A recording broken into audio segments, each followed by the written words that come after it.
Assalamualaikum warahmatullahi wabarakatuh. Selamat pagi semuanya. Salam sejahtera untuk kalian semua. Semoga pada hari ini kita semua dalam keadaan sehat walafiat.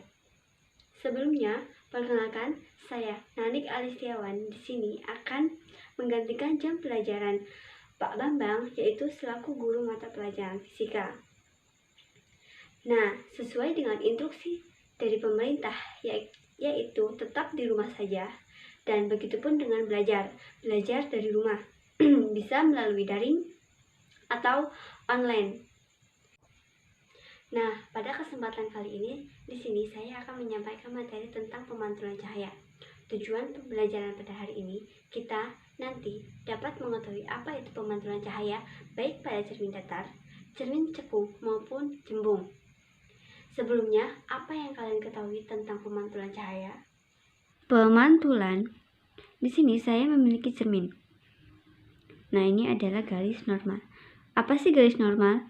Garis normal itu adalah garis yang tegak lurus dengan bidang. Bidang di sini adalah bidang cermin.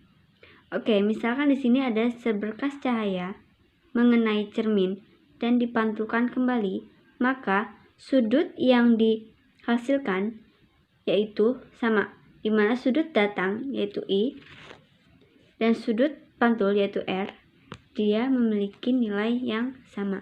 Seperti yang dinyatakan hukum Snellius bahwa sudut datang sama dengan sudut pantul, I sama dengan R.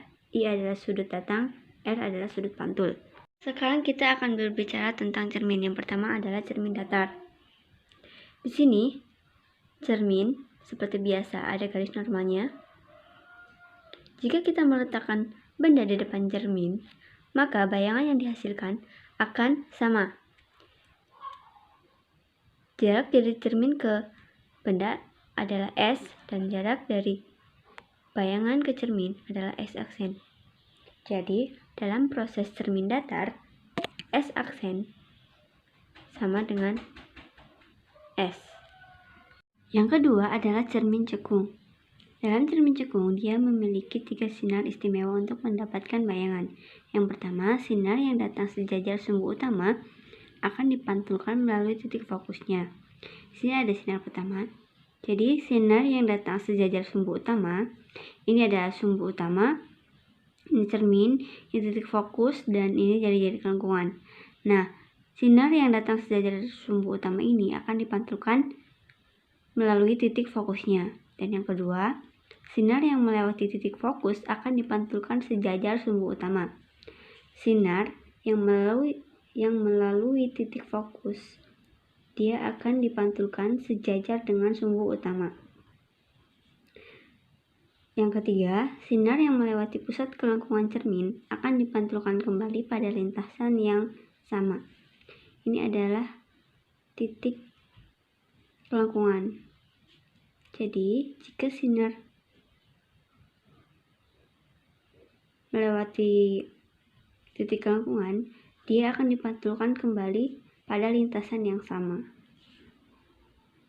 Lalu, kita ke rumus. Rumusnya yaitu 1/F sama dengan 1/S plus 1/S aksen, di mana F adalah jarak fokus, S adalah jarak benda, dan S aksen adalah jarak bayangan. Nah, F di sini bernilai positif, R juga positif. Kenapa? Karena F dan R itu berada di depan cermin. Nah, ini adalah bagian depan, dan di sini bagian belakang. Biasanya bagian belakang itu yang ada bulu-bulunya. Oke. Lalu R sama dengan 2 kali F. Nah, untuk mencari perbesaran yaitu M sama dengan S aksen per S dengan beri tanda mutlak, atau H aksen per H, dimana jika S aksen memiliki nilai positif, maka bayangan akan menjadi nyata dan terbalik. Dan jika S aksen bernilai negatif, maka bayangan akan maya dan tegak. Lalu, jika M yang dihasilkan lebih besar dari 1, maka bayangan diperbesar.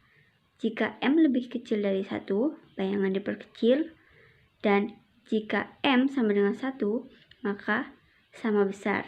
Nah, M di sini dicari dengan menggunakan rumus ini, yaitu rumus perbesaran. Sekarang kita ke contoh soal.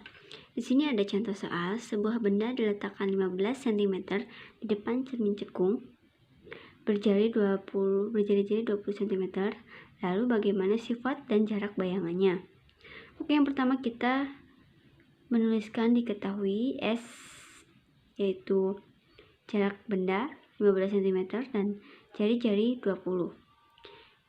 Dan yang ditanyakan adalah S aksen dan sifat bayangan atau bayangan. Nah, pertama kita mencari fokusnya terlebih dahulu, di mana rumus fokus adalah kelangkungan, jari-jari kelangkungan dibagi 2. Nah, di sini R diketahui sama dengan 20 cm. Lalu 20 dibagi 2 sama dengan 10 cm. Jadi kita sudah menemukan titik fokusnya, yaitu 10 cm. Dan kita masukkan ke dalam rumus 1 per F sama dengan 1 per S ditambah 1 per S aksen, di mana S di sini adalah 15 cm dan F sudah tadi kita mencari, yaitu 10 cm, dan S aksen kita cari. Lalu kita pindah ruas 1 per 10 pindah ke sini. Oke, ini hanya perpindahan ruas biasa, pasti sudah mengerti.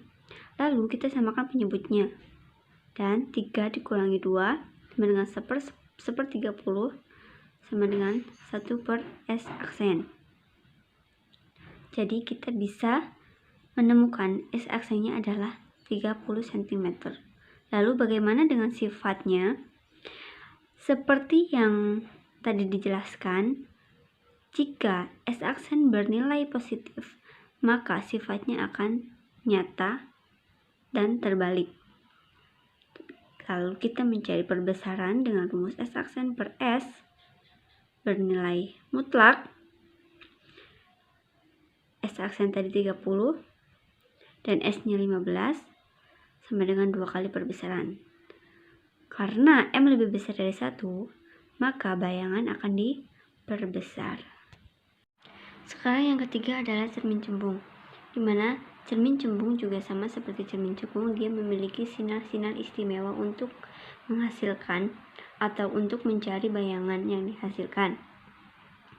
Misalkan di sini saya memiliki benda. Saya mencari bayangan benda menggunakan 2 sinar istimewa. Yang pertama adalah sinar yang datang sejajar sumbu utama, dia akan dipantulkan seolah-olah dari titik fokus. Ini adalah titik fokus. Dan sinar yang kedua saya menggunakan poin yang ketiga, yaitu sinar yang seolah-olah datang menuju pusat kelengkungan cermin. Dia akan dipantulkan kembali dengan lintasan yang sama.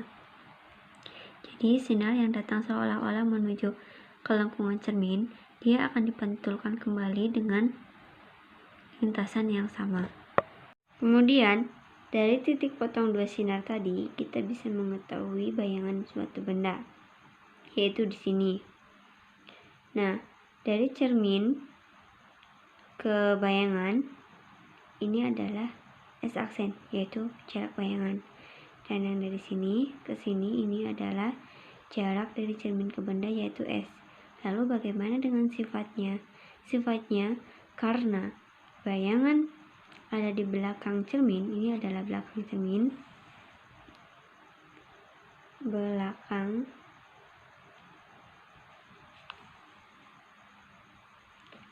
maka sifatnya yaitu maya dan dia tegak, lalu dia diperkecil.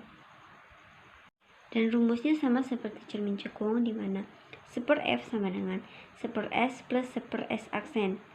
F, R, dan S aksen dia bernilai negatif karena berada di belakang cermin.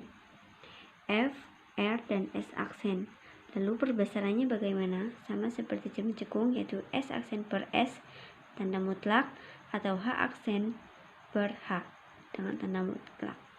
Jadi kesimpulannya, pemantulan cahaya dapat terjadi apabila mengenai bidang pantul dan bidang pantul meneruskan cahaya tersebut. Dan bidang pantul itu bisa berupa permukaan kasar, licin, maupun mengkilap. Jadi kesimpulannya, hari ini kita telah belajar tentang pemantulan cahaya pada cermin datar, cekung, cembung, serta sifat bayangan yang dihasilkan. Untuk itu, sekian pembelajaran kita pada hari ini. Sampai jumpa di pertemuan selanjutnya. Wassalamualaikum warahmatullahi wabarakatuh.